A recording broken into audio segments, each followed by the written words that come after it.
বন্ধুরা, কাশফুল, হাঁস এবং শাপলা দিয়ে একটা সুন্দর দৃশ্য আঁকবো। এজন্য প্রথমে টু দিয়ে একটা হাঁস এভাবে এঁকে নিলাম। হাঁসের ঠোঁট দিয়ে, চোখ দিয়ে, ডানা দিয়ে দিচ্ছি এভাবে।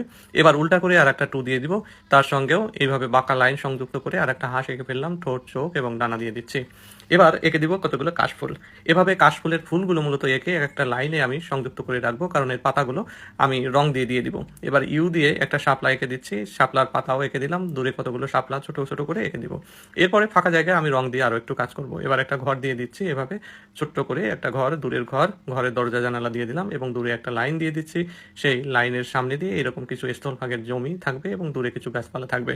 এবার ঘরের উপরে একটা গাছ দিয়ে দিচ্ছি সুন্দর করে কাঠের পাতার গ্রুপগুলো দিয়ে, পাশে দুইটা তাল গাছ, দূরে আরো দুইটা তাল গাছ এভাবে দিয়ে দিলাম। এবার কিছু মেঘের লাইন দিয়ে দিলাম, দুই স্তরের মেঘ, মেঘের উপরে একটা সূর্য এঁকে দিলাম, সূর্যের রশ্মিগুলো এভাবে দিয়ে দিলাম।